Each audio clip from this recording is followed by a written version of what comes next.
మా ఇప్పుడే న్యూస్ అసలు తెలియదు ఇదే. అలా అంత పెద్ద ఈవెంట్ చేశాక ఎవరో ఇద్దరు రిటర్న్ వెళ్ళేటప్పుడు ఎక్స్పైర్ అయ్యారని ఇప్పుడే చెప్తున్నారు. ఈ న్యూస్ నాకు తెలియదు. అందుకే కళ్యాణ్ గారు కూడా చాలా ఇంత పెద్ద ఈవెంట్ చేసినప్పుడు ఎవరికి ఏమైనా నాకు బాధగా ఉంటుంది. దీన్ని అవాయిడ్ చేయటానికి కూడా కళ్యాణ్ గారు అడిగారు, లేకుండా ఏమైనా వెళ్ళొచ్చాను. లేదు సార్, మాకు ఒక ఈవెంట్ కావాలని నేను చరణ్ గారు అడగడం జరిగింది. సో ఇప్పుడే చెప్తున్నారు. సో వారి ఆత్మకు శాంతి చేకూరాలని, అలాగే ఆ రెండు ఫ్యామిలీలకి నేను సపోర్ట్గా ఉంటూ వాళ్ళకు ఫైనాన్షియల్గా కూడా నేను పంపించి ఒక 5 lakhs ఇమ్మీడియట్లీ పంపిస్తాను. సో ఇదే ఇప్పుడు ఇంత ఆనందంగా ఉందాము అన్న ఇలాంటి అన్ఎక్స్పెక్టెడ్ ఇన్సిడెంట్స్ జరగడం చాలా బాధాకరం. సో వారికి కావాల్సిన హెల్ప్ నేను చేసి తప్పకుండా ఫ్యామిలీస్కి నేను నిలబడతాను.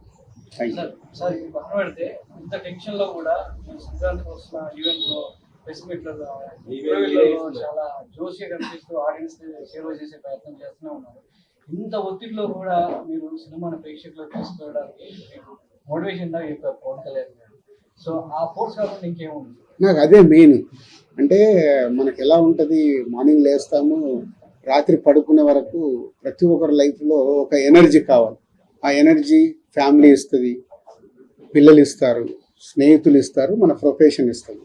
ఆ ప్రొఫెషన్ని నేను అన్నిటితో పాటు ఆ ప్రొఫెషన్ ఎక్కువ లవ్ చేసి yes I want come back.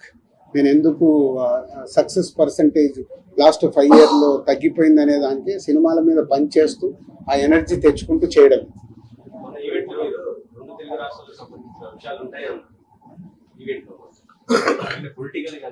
అది మీరు సినిమా చూసినప్పుడే మీరు అది ఫీల్ అవుతే బాగుంటుంది.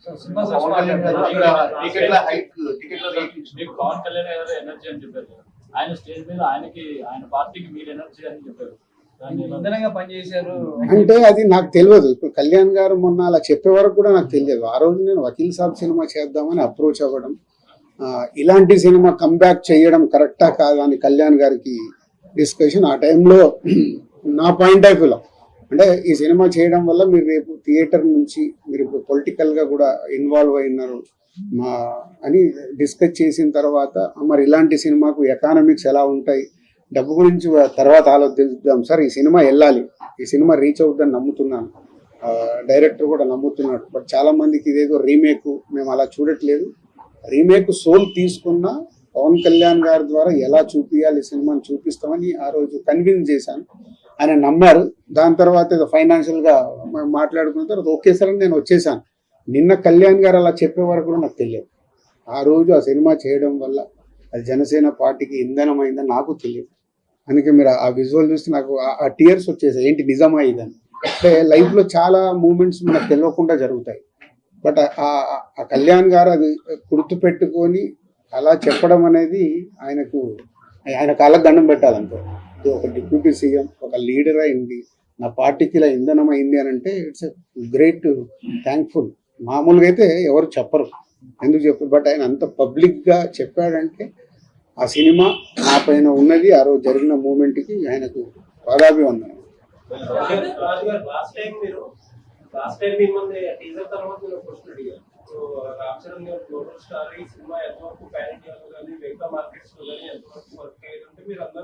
ఇప్పుడే టీజర్ రిలీజ్ అయింది కాబట్టి ఇంకా చూడాలనుకుంటున్నారు. ఆల్మోస్ట్ 2 రోజులు 3 రోజులు ఏమనుకుంటారు? Other markets first parity yeah everywhere reach అవుతుంది. అంటే ఏ రేంజ్లో రీచ్ అవుతుంది అనేది ఇప్పుడు తెలుగు స్టేట్స్, మన తెలుగు వాళ్ళు ఉన్న దగ్గర అయితే it's going to is extraordinary నా ఫీలింగ్.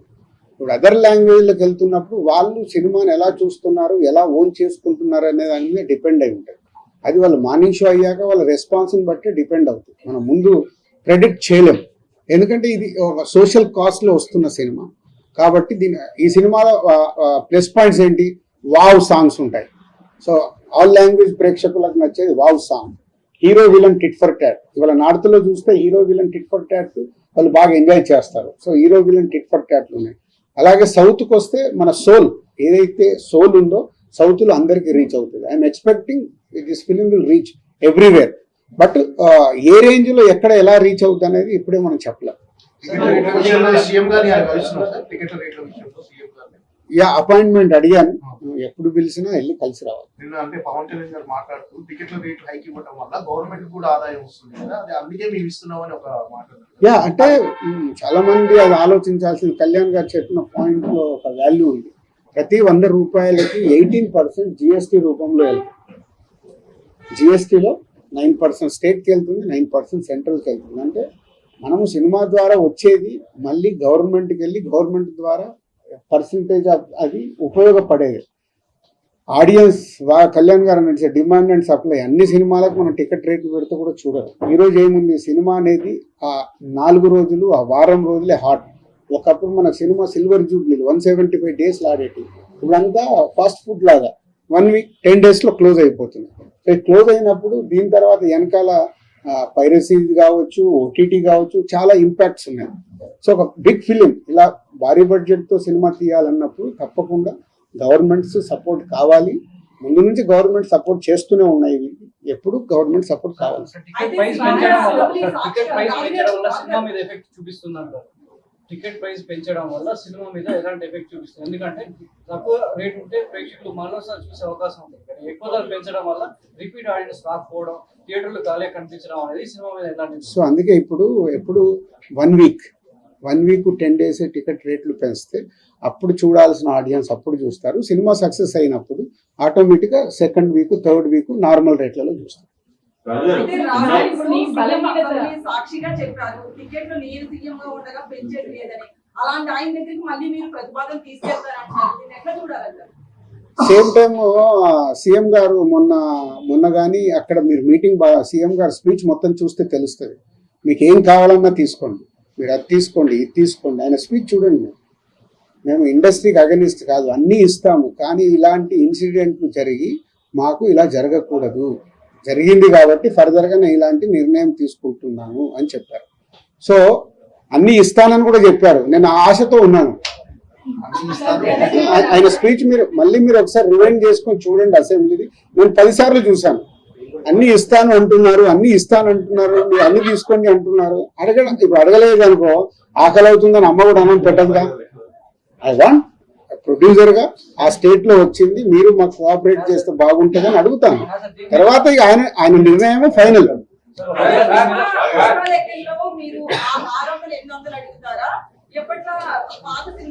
పాత సినిమా లాగే డోంట్ వరీ. మీరు ఒక డిస్ట్రిబ్యూటర్ గా నేను ఎన్నో పెద్ద సినిమాలు ఇక్కడ రిలీజ్ చేశాను. నేను చాలా క్యాలిక్యులేటెడ్ గా ఉంటాను. ఇప్పుడు RRR లాంటి సినిమా కూడా ఎంత పెంచాలి ఆ రోజు ఆలోచించి ఇదే కరెక్ట్ అని చాలా నిర్ణయాలు తీసుకొని నేను బ్యాలెన్స్ చేస్తాను. అబ్నార్మల్ గా పెంచడం వల్ల అటు ప్రేక్షకుల మీద కూడా, ఇందాక మీరు అన్నారు, అబ్నార్మల్ పెంచితే ప్రేక్షకుల మీద బర్డెన్ పడితే దాని రియాక్షన్స్ వేరేలాగా ఉంటాయి. అలా కాదు. ఇప్పుడు ఆంధ్రాలో ఎలా అయితే, మీరు ఇప్పుడు ఆంధ్ర జీవో చూస్తే తెలుస్తుంది. దేవరా సినిమా ఇప్పుడు ఎలాగ ఉన్నాయో అలాగే కొంచెం ఫెస్టివల్ టైం కాబట్టి జాగ్రత్తగా చూసి అడిగాము, వాళ్ళు ఇచ్చారు. అంటే పుష్ప 2 పెట్టిన ప్రైజెస్ మోడల్ అనేది ఆడియన్స్ కి ఇబ్బందని అంత కన్వీనియంట్ కాదని అనుకున్నాడు. అంటే మీరు ముందు లేనట్టు రాగానే ఒక రిక్వెస్ట్ చేశాను నేను. రామకృష్ణ గారు అన్నారు ఆడియన్స్ ని బలహీనతలు లీడ్ చేసుకుంటున్నారు, ఫస్ట్ 1 week పెంచడం టికెట్ రేట్స్. అంటే అదేనమ్మా, ఇప్పుడు అది ఎవరి పాయింట్ ఆఫ్ వ్యూ వాళ్ళ తప్పు కాదు. కానీ ఈరోజు తెలుగు సినిమా ఎందుకు ప్రపంచవ్యాప్తంగా మనకు గౌరవం వచ్చింది, ఎందుకు వస్తుంది? మనం స్పెండ్ చేస్తున్నాం. స్పెండ్ చేసి ఒక భారీతనం, ఇప్పుడు బాహుబలిని చూడండి, రాజమౌళి గారు చేసిన RRR చూడండి, ఇట్లా భారీతనంతో మన సినిమాలకు ఒక రెస్పెక్ట్ వచ్చి ఇవల్ల వరల్డ్ వైడ్ గా తెలుగు సినిమా కాస్త ఇండియన్ సినిమా అయిపోయింది. ఇది అందరికీ ఓపెన్ సీక్రెట్. ఇవాళ బాలీవుడ్ లో పోయినా తెలుగు నుంచి వావ్ దిల్రాజు సాబ్ కోన్సా ఫిలిం బనారే, పాన్ ఇండియా కోన్సా ఫిలిం లేకారు, ఇది మాకు వచ్చే అక్కడ రెస్పెక్ట్. సో ఆ సినిమాని అలా స్పెండ్, ఇప్పుడు 3.5 సంవత్సరాలు ఈ సినిమాకి ఎందుకు? మరి 1 year తీసేయచ్చు. నో, డైరెక్టర్ చూస్తున్న సాంగ్స్ రావాలి. ఒక 75 crores అంటే ఒక పెద్ద సినిమానే తీసేయచ్చు 5 పాటల బడ్జెట్తో. అది పెట్టకుంటే అది రాదు. అండ్ మళ్ళీ మన ఆడియన్స్ ఏంటి, మీరు మొత్తం ఇండియా మొత్తంలో చూస్తే Telugu, Tamil, audience is big cinema lovers. మన ఎంటర్టైన్మెంట్, మన కళ్యాణ్ గారు మీరు చూస్తే ఏం చెప్పారు, యూత్ అలా ఉండాలి, సినిమాలకు వెళ్ళి చొక్కాలు దింపుకొని పేపర్లు వేసినప్పుడే కదా మనకు ఆ ఎనర్జీ. వకీల్ సాబ్ చూసినప్పుడు మీకు తెలుసుకోలేదు, నేను అన్ని మర్చిపోయి ఆయన చూడగానే పేపర్లు వేసా. ఎందుకు? ఒరిజినల్ వాడు వచ్చాడు, అది మన ప్రొడ్యూసర్ అంటారు. అంటే మన ఎనర్జీ, మనకున్న ఎంటర్టైన్మెంట్ ఏంటి? ఒక సినిమా సార్ ఇప్పుడు ఇస్తాం. ఇప్పుడు ఇక్కడ మన తెలుగు రాష్ట్రాల్లో అడిగినట్టు అదర్ స్టేట్స్ అడుగుతున్నారు టికెట్స్ పెంచుకోండి. అదర్ స్టేట్ లో ఇప్పుడు అంటే pan India cinema pan India అయిన అదర్ స్టేట్ లోకి వెళ్ళి ఇప్పుడు మా సినిమా టికెట్ రేట్లు పెంచండి అని అడగం. ఎందుకు? మన సినిమా మన దగ్గర నుంచి వెళ్తున్నాము. మన మన హీరోలు అంటే మన స్టార్ హీరోలు అందరంటే మన అందరికీ ఆల్ హీరో అభిమానులు. ఎందుకు పరిగెత్తుకుంటూ వెళ్ళి చూస్తారు? ఈ కల్చర్ అదర్ దగ్గర లేదు. ఎంత పెద్ద సినిమా అయినా మార్నింగ్ షో నుంచి వెళ్ళడం విపరీతమైన క్రేజ్తో వచ్చినప్పుడు ఉంటుంది తప్పితే మామూలు స్లోగానే ఉంటుంది అదర్ స్టేట్స్లలో. అదర్ స్టేట్స్ లో టికెట్ల రేట్లు బెంగళూరు కానీ మెట్రోపాలిటన్ సిటీలో 2000 ఆల్రెడీ ఉన్నాయి. ఇప్పుడు మల్టీప్లెక్స్ లో చూస్తే వీకెండ్స్ లో వాళ్ళకి ఎప్పుడు ఆ రేట్లు వాళ్ళకి ఆల్రెడీ ఉన్నాయి కాబట్టి వెళ్ళి అడగాల్సిన అవసరం కూడా పడదు. మీ రెండు సినిమాల మధ్యలో ఒక సినిమా వస్తుంది, అది కూడా ఇప్పుడు మీ ద్వారా వస్తుంది. దాని థియేటర్స్ మూడింటికి సమన్యాయం ఉంటుందా? అసలు 100% దాని గురించి ఆలోచించాల్సిన అవసరం. రెండు సినిమాలు మా ప్రొడక్షన్ అయినా సితారా కూడా మా ప్రొడక్షన్. మీకు తెలుసు సితారా సినిమాలన్నీ ఎప్పుడు మేము రిలీజ్ చేస్తాయి. చిన్నబాబు గారు close friend to me, Vamsi brother to me. So అది మా సొంత కంపెనీ లాగే.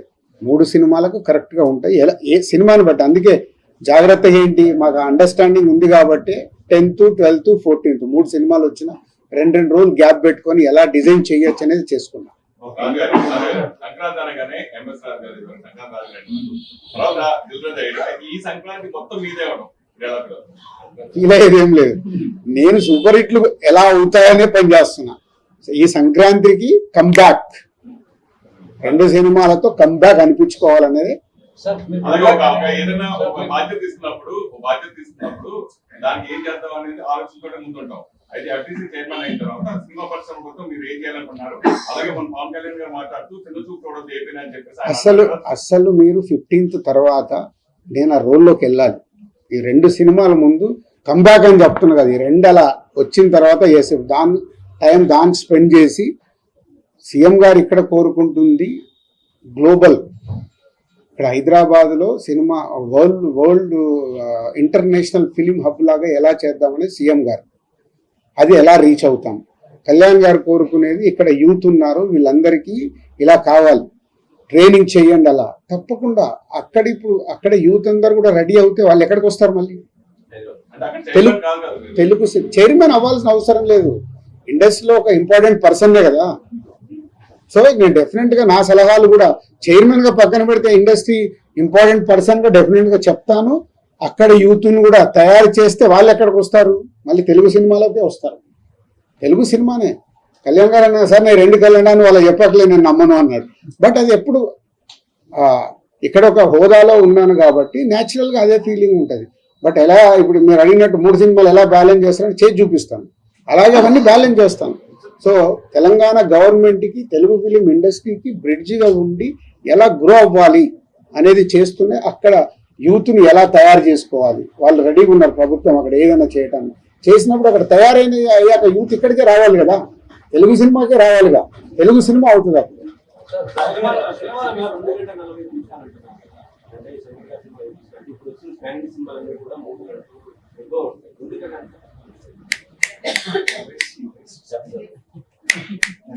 సినిమాలు మీయే కదా సార్, 3 సినిమాలు కాంబో ప్యాక్ ఏమైనా ఇవ్వచ్చు సార్?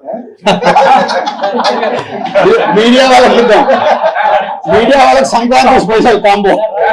సినిమా రాజకీయ నేపథ్యం ఇప్పుడు సినిమా మొత్తం రాజకీయాలనే తిరుగుతున్నాయి. సినిమా రిలీజ్ తర్వాత ఆ ఇంపాక్ట్ ఎలా ఉంటుంది? ఇప్పటికే రాజకీయంగా విమర్శలు ప్రతి విమర్శలు జరుగుతున్నాయి. సినిమా ఇండస్ట్రీకి రాజకీయ రంగం మొత్తం కాదండి. ఈ కథ 4 ఏళ్ల క్రితం రాసుకుంది. ఒక నిమిషం, ఆయన 4 ఏళ్ల క్రితం రాసుకుంది. ఆపాదించుకునే వాళ్లకు నెగిటివ్గా నేను ఎప్పుడు చెప్తాను కదా, భూతద్దం పెట్టుకుని నెగిటివ్గా వెతుకుతే అలాగే కనిపిస్తుంది. సినిమా అనేది ఫర్ ఎంటర్టైన్మెంట్. వెళ్ళామా, ఎంజాయ్ చేసామా, వచ్చామా, అంతేగాని లేదా ఇది మనోడి కోసం రాసినట్టున్నాడు అని నువ్వు ఫీల్ అవుతావు. ఇది వాళ్ళ కోసం రాసినట్టు. అది కాదు సినిమా ఫర్ ఒక పొలిటీషియన్, ఒక ఐఏఎస్ ఆఫీసర్ అండ్ ఒక పొలిటీషియన్ మధ్యలో జరిగే టిట్ ఫర్ టాట్. సినిమా ముందే ఉన్నారు అలాంటి ఏమైనా వేయబోతున్నారా? ఆటోమేటిక్ ఉంటాయి కదా. కాకపోతే ఈ నేపథ్యంగా ఏమైనా- నువ్వు చాలా వెనుకబడి ఉన్నావు, ప్రతి సినిమాలో వేస్తావు. లేదు, రాస్తారు. FTC chairman post Dil Raju గారికి ప్రెజరా ప్లెజరా? వై? అది టైం డిసైడ్ చేయాలి.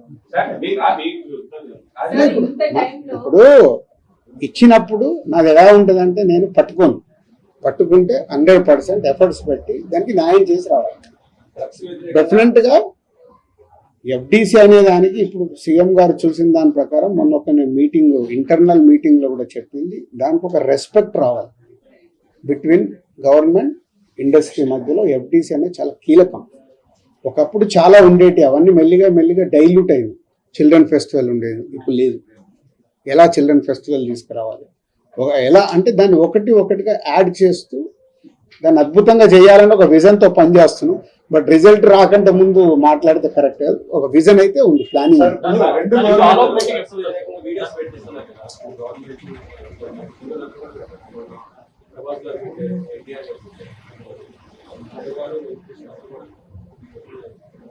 అది సొసైటీకి యూస్ఫుల్ కదా. వాళ్ళు అడిగింది 100% ఆటోమేటిక్ జరిగిపోతుంది, అడగాల్సిన అవసరం లేదు. కాదు సార్, ఇప్పుడు రెండు ప్రభుత్వాలు మీకేం కావాలో తీసుకోండి, మాకేం కావాలో ఇవ్వండి, ఇచ్చిపుచ్చుకునే ధోరణి అనేది ఇప్పుడు గవర్నమెంట్ అంటే ఇండస్ట్రీ మంచి పెరిగింది.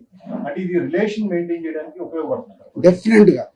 అంటే అదే ఇప్పుడు ఏదైనా ప్రాబ్లం రాగానే మన సినిమా అనేది చాలా సెన్సిటివ్, మీ అందరికీ తెలుసు. సో ఆ సెన్సిటివ్నెస్ ని పొలిటికల్ గా వచ్చినప్పుడు ప్రాబ్లమ్స్ పెరుగుతూ ఉంటాయి. అది రాకుండా ఉండాలంటే ఒక బ్రిడ్జ్ ఉండాలి. బ్రిడ్జ్ ఉంటే ఓకే ఈ ప్రాబ్లమ్ అటు మాట్లాడతాము ఇటు మాట్లాడతాము. ఇండస్ట్రీ సైడ్ కూడా చెప్పే స్టేజ్ లో ఉండాలి. ఫిలిం డెవలప్మెంట్ కార్పొరేషన్ అది తెలంగాణది కానీ ఆంధ్రాది కానీ ఇండస్ట్రీకి చెప్పగలిగేలాగా ఉండాలి. అలాగే గవర్నమెంట్ దగ్గరికి వెళ్ళి ఇట్లా ప్రాబ్లం ఉంది, మాకు ఆ ఇండస్ట్రీకి ప్రాబ్లం సాల్వ్ చేసి ఇవ్వండి, ఈజీ చెయ్యాలి. పోతే ఇక్కడ డైల్యూట్ అయిపోయింది. దాన్ని ఇక్కడ కానీ అక్కడ కానీ బ్రిడ్జ్ కరెక్ట్ గా సెట్ చేస్తే హెల్దీగా ఉంటుంది. అయితే రాజు గారు మొన్న జరిగిన మీటింగ్ లో సీఎం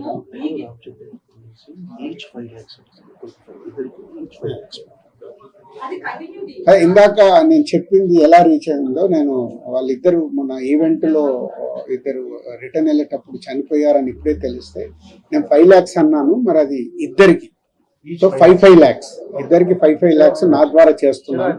సో చెరో 5 lakhs, అది మళ్ళీ 5 lakhs డివైడ్ చేస్తారేమో కాదు, చెరో 5 lakhs. అయితే రాజు గారు ఇప్పుడు ఇందాక మీరు చెప్పినట్టుగానే ఇండస్ట్రీ సహాయం కావచ్చు, అటు సీఎం నుంచి అదే ప్రభుత్వం నుంచి కావచ్చు, ఇట్లా ఇచ్చిపుచ్చుకునే ధోరణి ఉండాలన్నారు. కానీ ఇండస్ట్రీకి ప్రభుత్వం చేస్తుందే తప్ప ఇండస్ట్రీ నుంచి ఎలాంటి సహకారం లేదు అనేది మన సీఎం మీటింగ్ లో అన్నమాట కూడా. సో దీనికి ఏమంటారు? అదే అమ్మా, ఏం చేస్తారు? అదే లక్ష్మి గారు, ఇప్పుడు ఆ గవర్నమెంట్ వచ్చి ఇప్పుడు ఈ గవర్నమెంట్ 1 year అయింది. సో వాళ్ళకు ఈ ఇండస్ట్రీకి గవర్నమెంట్ కి బ్రిడ్జ్ లేకుండా నన్ను పెట్టింది అందుకు కదా. ఇండస్ట్రీ నుంచి గవర్నమెంట్ ఏది కావాలన్నా జరుగుద్ది. గవర్నమెంట్ ఏం కోరుకుంటుంది చెప్పారు కదా సీఎం గారు, సొసైటీకి ఉపయోగపడే గవర్నమెంట్ చేస్తున్నప్పుడు మీరు మాకు సపోర్ట్ చేయండి. అది ఈజీ, దాంట్లో పెద్ద కష్టమైన పని లేదు. అందరు రెడీగా ఉన్నారు. ఇప్పుడు కాదు, ఇంతకుముందు కూడా చేశారు. ఇప్పుడు అప్పుడు మనకు వైజాగ్ లో ఉద్యోగి వచ్చింది, హోల్ ఇండస్ట్రీ ముందుకు వచ్చి చేయలేదా? మొన్న అక్కడ కానీ ఇక్కడ కానీ తుఫాన్లు వచ్చాయి, అందరూ ఈ గవర్నమెంట్ కి ఆ గవర్నమెంట్ కి డొనేషన్స్ ఇచ్చారు. ఎప్పుడు ఉంటారు, దాన్ని ఒక సిస్టమ్ లో చేయాలి. అది ఏమవుతుందంటే చిన్న గ్యాప్ రాగానే టక స్టోన్స్ పడుతున్నాయి, పడకుండా జాగ్రత్తగా పడుతూ దాన్ని ఎలా బ్రిడ్జ్ చేస్తాం అనేది ఇంపార్టెంట్. లాస్ట్ నాకు చెక్ చేయాలి.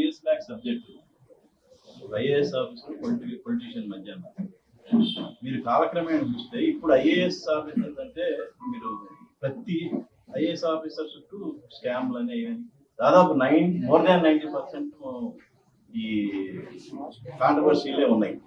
సో మీరు ఐఏఎస్ ఆఫీసర్ ని క్లీన్ సిట్ గా చూపిస్తే ఆడియన్స్ ఎంతవరకు పాజిటివ్ గా యు ఆర్ రైట్. అంటే అదే చిరంజీవి గారు చెప్పినది అని చెప్పాను కదా, మీకు రెస్పెక్ట్ గా ఉంటుందని. అంటే కాలక్రమేణా మన హీరోలు కూడా విలన్లు అయిపోయారు కదా. మన పెద్ద సినిమాల్లో చూస్తే మన హీరోలు విలన్లే. ఏంట్రా అంటే ఇప్పుడు అది ఎంజాయ్ చేస్తున్నారు ఆడియన్స్.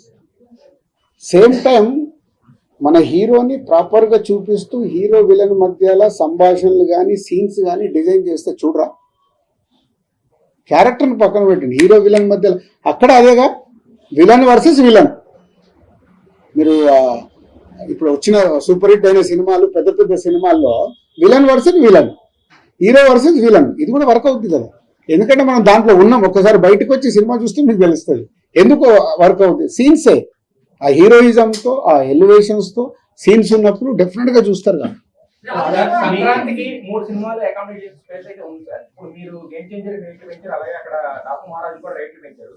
బట్ ఒక ఫ్యామిలీ మొత్తం కలిసి చూసే పండుగ కాబట్టి సంక్రాంతి అనగానే ఒక ఫ్యామిలీ అంటే 2 పెద్ద సినిమాలకి అకామిడేట్ చేసేంత ఉందంటారా? అంటే ఇప్పుడు బడ్జెట్లే అవి ఎలా ఉంటది, game changer high budget, Daaku మహారాజు ఇస్ గుడ్ బడ్జెట్, ఇది కొంచెం రీజనబుల్ బడ్జెట్, దాని ప్రకారమే ఉంటాయి. గేమ్ చేంజర్ పెట్టినట్లు సంక్రాంతికి వస్తున్నాం దాని సినిమాకి టికెట్ రేట్లు ఎందుకు పెడతాము? ఫ్యామిలీతో రావాలి, దీన్ని ఇలా ఎంటర్టైన్ చేయాలి. సంక్రాంతికి ఏంటి, అందరు అన్ని సినిమాలు చూస్తారు. ముందు ప్రేక్షకులు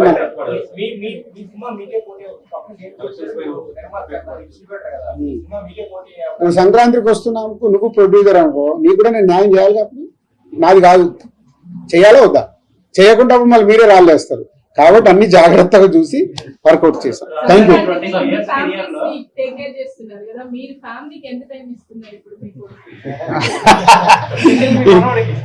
ఇద్దరికి 6 months నుంచి కొంచెం ఫైటింగ్ స్టార్ట్ అయింది. మా టైం లేదు అని, అందుకే 15th తర్వాత ఇస్తాను బాబు, 15 వరకు నేను వదిలేయండి అని నేను రిక్వెస్ట్ చేస్తాను. పోతే నేను ఏం చేస్తానంటే జర్నీలో తీసుకెళ్తాను. అంటే ప్లాన్ ఏంటి, ఇప్పుడు జర్నీలో ఫ్రీ ఉంటాను కాబట్టి, ఇప్పుడు మనం చూడండి విజయవాడ వెళ్ళాను, ఆరాంక్షిని అన్వయం తీసుకొని వెళ్ళిపోయా, నిన్న రాజమండ్రికి వెళ్ళాను, వాళ్ళు వచ్చేయమన్నా అంటే ఆ టైం జర్నీ టైం వాళ్ళకి ఇవ్వగలుగుతా. లేకుంటే ఇక్కడ ఇంట్లోనే ఇవ్వాలి, సిటీలోనే ఇవ్వాలంటే డిఫికల్ట్. అది బ్యాలెన్స్ చేస్తుంది. ఇప్పుడు పెట్టలేనంత బడ్జెట్ పెట్టారు మీకు గేమ్ చేంజర్. ఇప్పుడు లాస్ట్ పరిస్థితులు మారి ఇప్పుడు మీకు సస్పెన్స్ గానే ఉంది, తెలంగాణలో రేట్లు ఎలా ఉంటాయి. ప్రతిసారి నిర్మాతకి ఇంతే భారీగా సినిమా కోసం డబ్బులు పెట్టడం, లాస్ట్ లో వస్తాయా రావా, ఎంత వస్తాయి ఏంటి అనే సస్పెన్స్ కొనసాగడం. ఇలా కాకుండా ఒక ఫ్రేమ్వర్క్ ఏదైనా తీసుకొచ్చి